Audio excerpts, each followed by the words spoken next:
जय सिया राम। ये सामने जो मंदिर देख रहे हैं ये गायत्री मंदिर है और यह गायत्री मंदिर माता जानकी के भव्य मंदिर परिसर में पड़ने के कारण इस मंदिर को किसी अन्य स्थान पर स्थानांतरित किया जा रहा है। अभी तत्काल 2029 तक माता जानकी की कुटिया बनाई गई है। माता जानकी इस कुटिया में वह 2029 तक रहते हुए 29 के अंत तक अपने नवनिर्माण भव्य गर्भगृह में वह स्थापित होंगे। बड़े वह दिन वह समय देखते देखते गुजर जाएंगे और भव्य मंदिर माता जानकी का जब निर्माण हो जाएगा, माता जानकी इस कुटिया से वहाँ भव्य मंदिर गर्भगृह में स्थापित होंगी। वह दिन या नैन देखने के लिए पिपासा है। आज मैं माता जानकी के कुछ ऐसे बातों को रखना चाहता हूँ जो राम से रामायण बना और क्या आपके मन में क्या सीता से सीतायन और यह चर्चा का एक विषय है। मैं इस भ्रांति को दूर करना चाहता हूँ कि वाल्मीकि रामायण में राम की ही चर्चा नहीं, माता सीता की हर 7 कांड में वह एक मुख्य पात्र के रूप में उस राम कथा में वह वर्णित किया गया है। तो माता जानकी की लीला जो कांड है, यह लीला मुख्य सीख है। जैसे वो 7 कांडों में विभक्त किया गया है।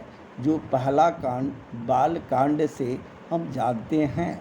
जो बाल कांड में वह स्वयंवर भी आता है, जो हल की नोक से जन्म लेना माता का और बचपन में शिव धनुष एक हाथ से उठा लेना, राम जी से विवाह, धर्म की रक्षा के लिए अवतार, यह आप बाल कांड में अध्ययन करने से पता चलता है। दूसरा उसी रामायण की दूसरा कांड अयोध्या कांड है, जो त्याग की लीला दिखाती है।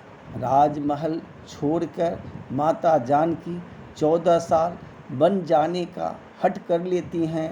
राम के साथ बन जाने की जिद अपने पति धर्म और त्याग के प्रतीक है। उसी में तीसरा अरण्य कांड जो परीक्षा की लीला का प्रदर्शन करती हैं, जो पंचवटी में निवास करते हुए माया मृग के पीछे राम को भेजना, रावण द्वारा सीता हरण, सावधानी और भक्ति यह दिखलाती है। उसी को चौथे कांड में जो हम कृष्णकंधा कांड बोलते हैं, विरह और प्रतीक्षा की लीला दिखाई गई है। इस पूरे कांड में माता जानकी की लंका में कैद रहना, राम सुग्रीव उनकी खोज करते और धैर्य और विश्वास के वह प्रतीक दिखाई देता है। उसी कांड के 5वें कड़ी में सुंदरकांड जो भक्ति और स्थिरता की लीला दिखाई जाती है। अशोक वाटिका में रावण को मना करना, हनुमान जी को अंगूठी देना, राम नाम जप एक निष्ठा और राम भक्ति का प्रतीक है। उसी को 6ठे कांड में युद्ध कांड जो विजय अग्नि परीक्षा की लीला दिखाई गई है।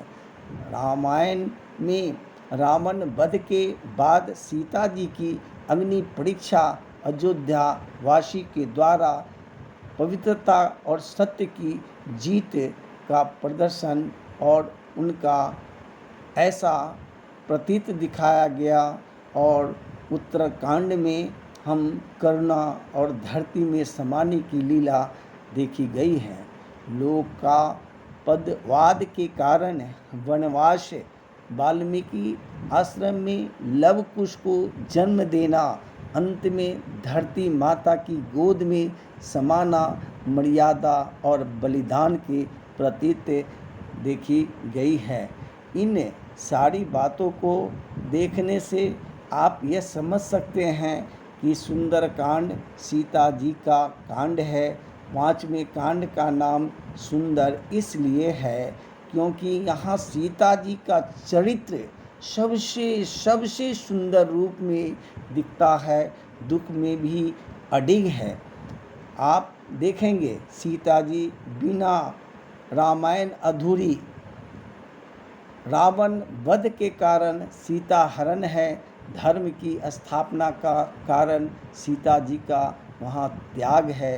आप तीसरी बात ये समझें कि हर स्त्री के लिए आदर्श बाल से लेकर उत्तरकांड तक बेटी, पत्नी, माँ, रानी हर रूप में आदर्श। इसलिए कहते हैं राम बिन सीता नहीं, सीता बिन राम नहीं।